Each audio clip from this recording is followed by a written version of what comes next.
Era uma tarde quente nas montanhas de Antioquia. O sol descia pesado sobre os cafezais, e o ar cheirava a café recém-torrado, a terra úmida e a suor de camponês.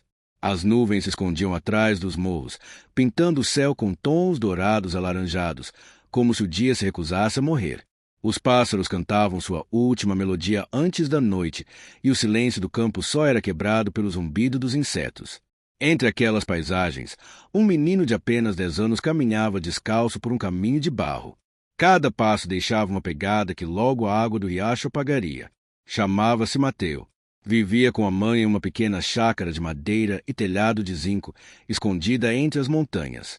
Eram pobres, mas felizes. Sua mãe sempre repetia: enquanto tivermos terra para plantar e pão para repartir, nada nos falta. Naquele dia, Mateu procurava sua cabra, aquela que costumava fugir ao cair da tarde. Levava uma mochila velha no ombro e um assobio nos lábios, sem imaginar que aquela busca mudaria sua vida para sempre. Enquanto descia pelo caminho, Mateu ouviu um estalo entre os arbustos. Parou imediatamente. O som era suave, mas diferente do barulho das folhas movidas pelo vento. Era um ruído contido, como se alguém tentasse não ser descoberto. Franziu o senho, levantou o olhar em direção às árvores. Luna, sussurrou, pensando que era sua cabra. Onde você se meteu dessa vez? Mas não obteve resposta. Apenas o eco distante do rio e o canto abafado dos grilos. Deu mais alguns passos, afastou com cuidado alguns galhos. Então, seu coração deu um pulo. Do meio da vegetação apareceu um homem coberto de poeira, com o rosto pálido e um ferimento aberto no braço esquerdo. O sangue escorria lentamente até o cotovelo, manchando sua camisa bege e o chão. Tinha a roupa rasgada, a respiração pesada e uma pistola preta pendurada no cinto, semi-enterrada na lama. Mateu ficou imóvel. Por um instante, não soube se devia correr ou gritar. O desconhecido olhou com olhos cansados, suplicantes, e com voz quase inaudível murmurou: não diga nada, garoto, só preciso de água. Seu tom não era ameaçador. Soava mais como um pedido do que uma ordem. O menino engoliu em seco. Podia sentir o coração batendo com força dentro do peito. Olhou para os lados, hesitante, temendo que houvesse mais homens escondidos. Mas não havia ninguém. Apenas o homem, o ferimento e o silêncio denso da mata. Depois de alguns segundos que pareceram eternos, Mateu se virou e saiu correndo morro abaixo. Seus pés descalços levantavam poeira enquanto descia até o riacho. Abaixou-se, encheu sua velha cantina de alumínio e voltou sem pensar muito. O homem bebeu com ansiedade, como quem retorna à vida depois de tocar o limite da morte. A água escorreu por sua barba por fazer, e um leve suspiro de alívio escapou de seus lábios. Apoiou as costas contra uma árvore e fechou os olhos por um momento. Mateu observava em silêncio. Não entendia quem era aquele homem, nem porque estava ali, mas algo dentro dele o impedia de deixá-lo sozinho. Com certa dificuldade, rasgou um pedaço de sua própria camisa e o amarrou no braço do homem para estancar o sangue. O homem olhou surpreso. Seus olhos, que há pouco estavam tensos e cheios de medo, agora mostravam uma mistura de gratidão e espanto. Ninguém o ajudava assim há muito tempo, e muito menos uma criança. O silêncio entre os dois era tão profundo que dava para ouvir o gotejar da água sobre as folhas. O ar parecia ter parado. Era como se a própria mata os observasse, guardando aquele encontro como um segredo. O homem respirou fundo, olhou fixamente para o garoto e disse em voz baixa: você é corajoso, menino, poucos teriam feito o que você fez. Mateu não respondeu. Apenas abaixou o olhar, desconfortável, sem entender totalmente o que estava acontecendo. O sol começava a se esconder atrás das montanhas, tingindo o céu de um laranja envelhecido que aos poucos se desvanecia em sombras. O canto dos grilos se misturava ao murmúrio do vento e o cheiro de terra molhada anunciava a chegada da noite. O homem, que havia passado um longo tempo apoiado contra a árvore, tentou se levantar. As pernas tremiam e o ferimento ainda estava fresco, mas seu olhar já não refletia o mesmo medo. O rosto havia recuperado um pouco de cor ao ver o menino parado diante dele, com a camisa rasgada e os olhos cheios de inocência. Sentia uma paz estranha que não experimentava havia muitos anos. Com esforço, enfiou a mão no bolso. De lá tirou uma pequena medalha prateada da Virgem do Carmo, desgastada pelo tempo e marcada pelos anos de uso. Segurou-a por alguns segundos entre os dedos, olhando-a com certa nostalgia, como se aquele objeto guardasse mais lembranças do que podia suportar. Guarde-a, garoto, disse por fim, com voz rouca, porém serena. Que ela te proteja sempre, onde quer que você vá. Mateu observou surpreso. Pegou a medalha com cuidado, como se fosse algo sagrado, e a apertou entre suas pequenas mãos. O metal estava morno, e uma sensação estranha percorreu seu peito, uma mistura de gratidão e medo. E quem é o senhor? Perguntou, com a curiosidade natural de quem ainda não compreende os segredos do mundo. O homem o olhou com um leve sorriso que não chegou aos olhos. Apenas um viajante, fugindo do mal, respondeu. E sem dizer mais nada, virou-se e começou a se afastar pelo caminho coberto de folhas secas. Mateu permaneceu parado, observando-o desaparecer entre as árvores. Sua figura se desfez aos poucos, até estarem apenas o eco dos passos e o sussurro da mata. O menino não entendia totalmente o que havia acontecido, mas, no fundo, sentia que aquele encontro não fora um acaso. Havia algo na voz daquele homem. Uma tristeza profunda, um peso invisível que ele carregava como uma cruz. Naquela noite, ao voltar para casa, não disse uma única palavra. Sua mãe percebeu que estava mais calado que o normal, mas ele apenas assentiu quando ela perguntou se estava bem. Deitou-se olhando para o teto de zinco, com a medalha pendurada entre os dedos. O brilho suave da Virgem refletia a luz da lua que se infiltrava pelas frestas do telhado. Mateu não conseguia dormir. Continuava pensando nos olhos do desconhecido, em sua voz cansada, no cheiro de pólvora e suor que deixará para trás. Ele não sabia que aquela pequena medalha marcaria seu destino e que, anos mais tarde, voltaria a encontrar o homem que, sem querer, havia salvado. O amanhecer chegou envolto em uma névoa espessa que cobria as montanhas como um manto branco. Os galos mal haviam cantado quando um som estranho rompeu o silêncio do campo. Não era o mugido das vacas nem o latido dos cães. Era um rugido metálico, forte, que fazia tremer os telhados de zinco e assustava as galinhas.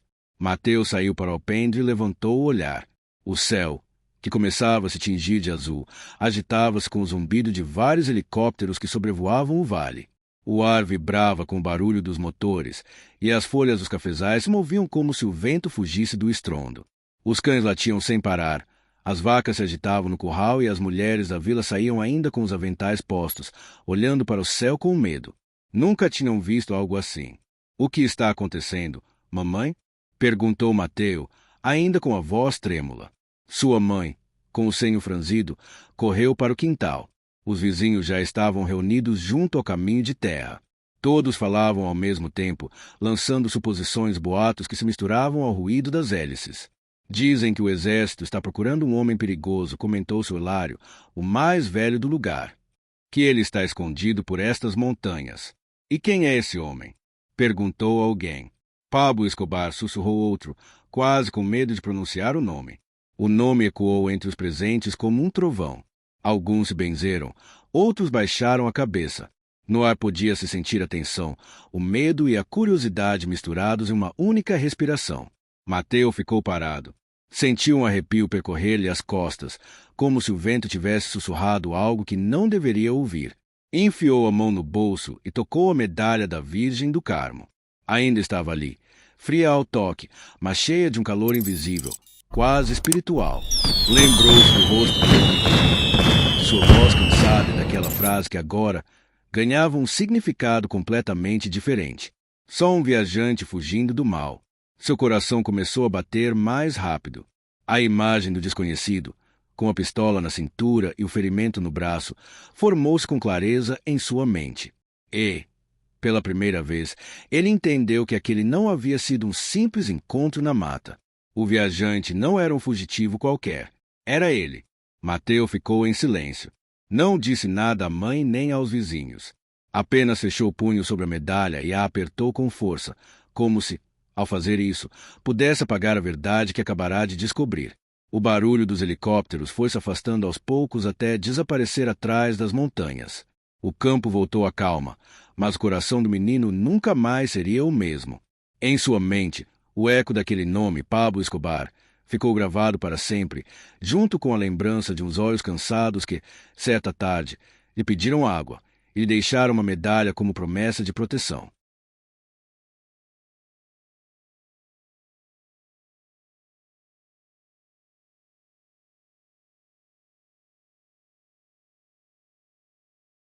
Os anos se passaram. O tempo foi apagando lentamente as marcas da infância, mas não completamente as lembranças. Mateu cresceu entre cafezais amanheceres frios, aprendendo a arar a terra e a viver com o essencial. Tornou-se um homem do campo, de mãos calejadas, olhar sereno e coração nobre. Casou-se com Rosa, a filha do moleiro, e juntos criaram 3 filhos em uma pequena fazenda aos pés das montanhas. A vida era simples, sem grandes luxos, mas cheia de paz. No entanto, todas as manhãs, ao vestir a camisa, Mateu sentia o toque frio da medalha que carregava no pescoço. Nunca a retirava. Era a única lembrança daquele dia estranho, daquele viajante ferido que um dia apareceu entre os arbustos e desapareceu como um fantasma na mata. Com os anos, a memória foi se apagando, quase como um sonho que a gente não sabe se realmente aconteceu. Mas a medalha permanecia ali, pendurada sobre o peito, silenciosa e brilhante. Numa tarde quente, enquanto tomava café na cozinha e ouvia o velho rádio apoiado na janela, a música parou de repente. O locutor, com voz grave, pronunciou palavras que fizeram o ar tremer. Atenção, Colômbia! Morreu Pablo Escobar. Mateu ficou imóvel. O vapor do café subia lentamente diante de seu rosto e o mundo pareceu parar. Sentia uma pressão no peito, um vazio súbito que não sabia explicar. Não era tristeza, nem alegria. Era algo mais profundo, uma mistura de espanto, respeito e uma estranha melancolia. Apagou o rádio, caminhou devagar até seu quarto e abriu uma caixa antiga guardada no armário. Lá dentro, entre fotos desbotadas e papéis esquecidos, repousava a medalha. Pegou-a com cuidado, como se fosse um pedaço de seu passado. Girou-a entre os dedos. Pela primeira vez em todos aqueles anos, reparou no verso. Ali, gravadas com letras minúsculas e quase apagadas pelo tempo, estavam as iniciais, PEG. O coração de Mateu deu um salto. Seus lábios tremiam enquanto compreendia o significado daquelas letras. Não havia dúvida. Aquele viajante ferido que uma tarde pediu água e desapareceu entre as árvores não era um desconhecido qualquer. Era Pablo Emílio Escobar Gaviria, o homem mais temido do país. E ele, sem saber, o havia salvado. Mateu sentou-se na beira da cama, com a medalha apertada entre as mãos. O brilho do metal refletia um raio de sol que entrava pela janela. Uma lágrima, silenciosa e morna, caiu sobre a Virgem do Carmo e escorreu até as iniciais. Naquele instante, Mateu compreendeu que a vida é feita de encontros que parecem insignificantes, mas que mudam destinos inteiros. E que, às vezes, o bem e o mal não são tão fáceis de distinguir quanto acreditamos. Ele nunca contou a ninguém, nem à esposa, nem aos filhos, nem mesmo ao padre da vila.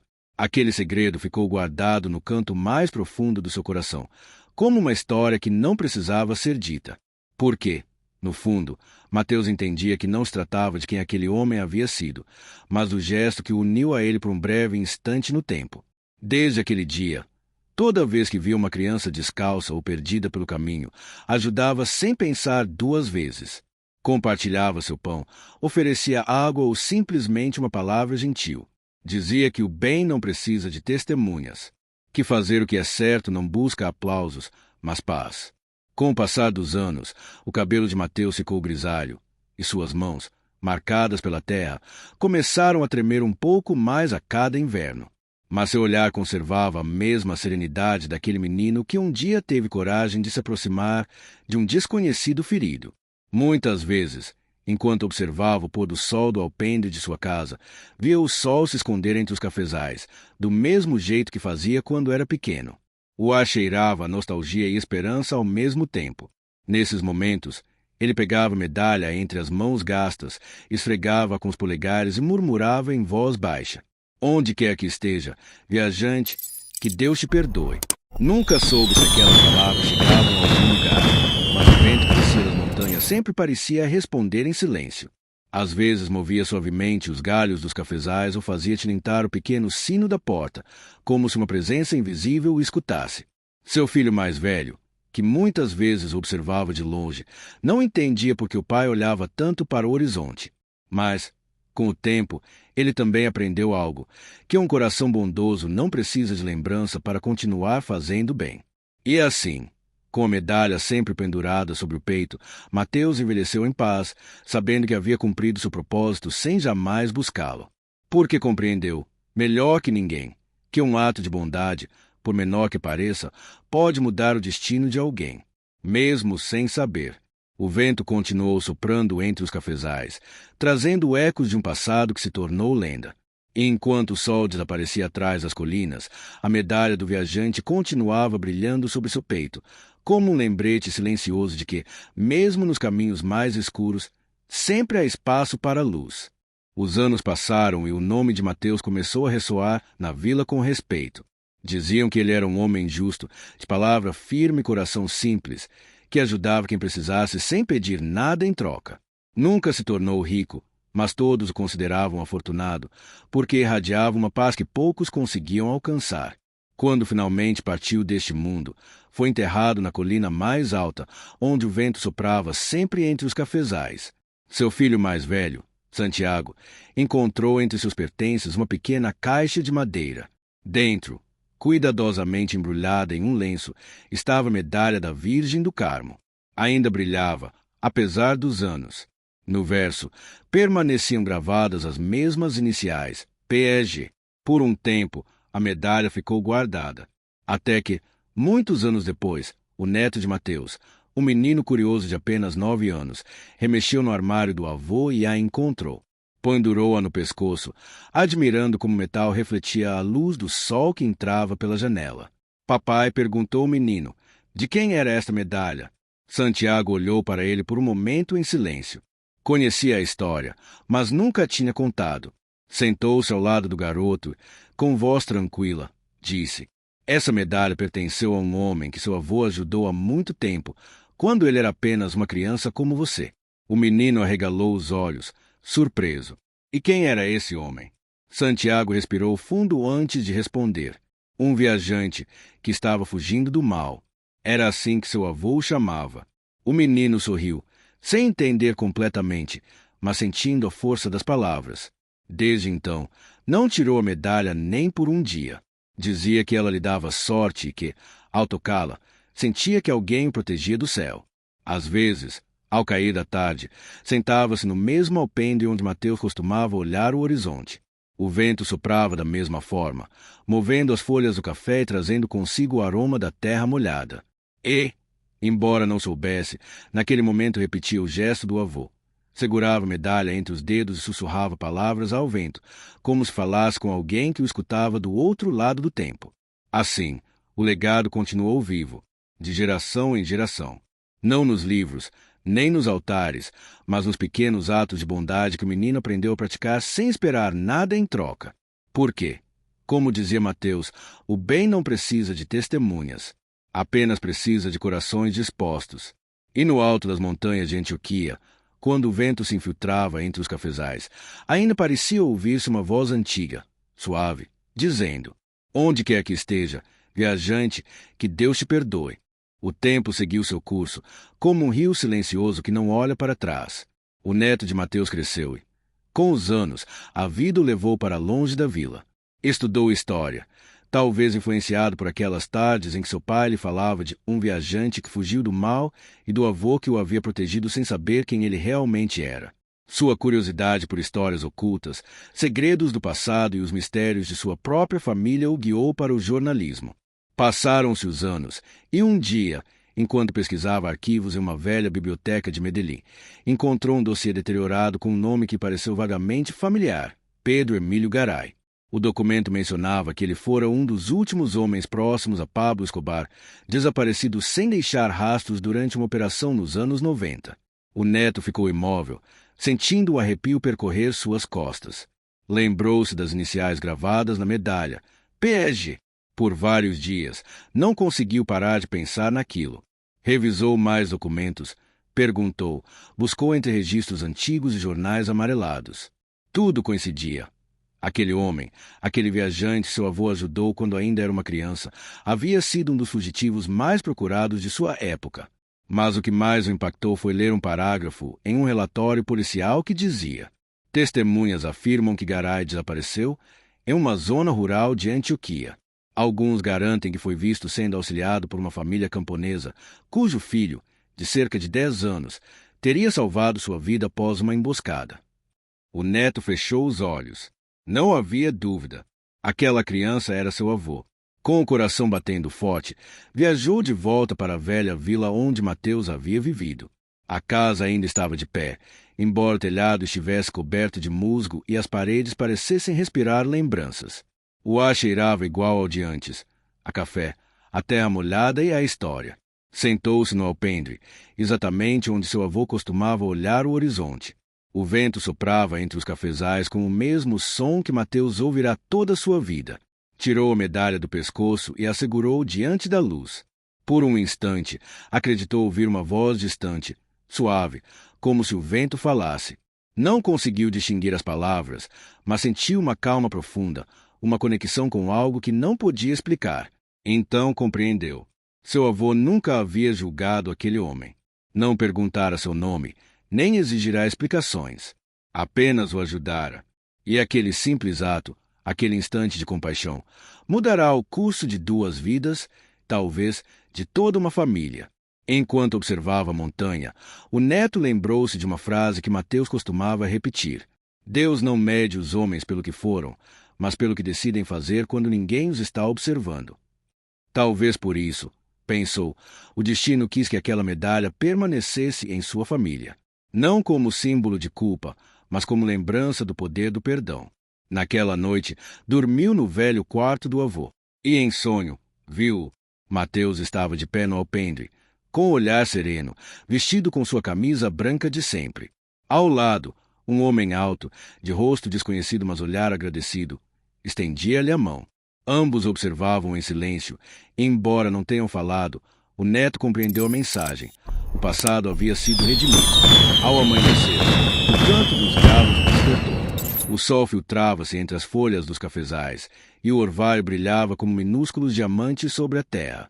O vento voltou a soprar, e desta vez, ao tocar seu rosto, não pareceu um simples vento. Era como uma despedida, como se seu avô, de algum lugar no céu, lhe dissesse: agora tudo está em paz, filho. O neto levantou-se, guardou a medalha no bolso e olhou pela última vez o vale. Sabia que não retornaria em breve, mas também compreendia que não precisava, porque o verdadeiro legado de seu avô não estava naquela terra, mas na sua maneira de enxergar a vida. E enquanto se afastava pelo caminho empoeirado, uma ideia se formou em sua mente. Escreveria a história. Não a de Escobar, nem a do fugitivo, nem mesmo a do crime, mas a do camponês que escolheu ajudar, quando todo mundo preferia julgar. Essa, pensou, era a história que o país precisava ouvir. Uma história sem heróis nem vilões, onde a bondade de um único homem havia iluminado, em silêncio, uma sombra que parecia eterna. Ao chegar ao final do caminho, olhou para trás mais uma vez. O vento soprava forte entre os cafezais. Por um instante, jurou ver a silhueta de 2 homens caminhando juntos em direção à luz do amanhecer. Um usava chapéu, o outro carregava uma maleta, e ambos se desvaneciam lentamente na névoa dourada do novo dia. O neto sorriu. Sabia que, onde quer que estivessem, finalmente haviam encontrado descanso. E, naquele exato momento, compreendeu que o vento nunca disse, que o perdão não apaga o passado, mas pode salvar a alma de quem se atreve a oferecê-lo.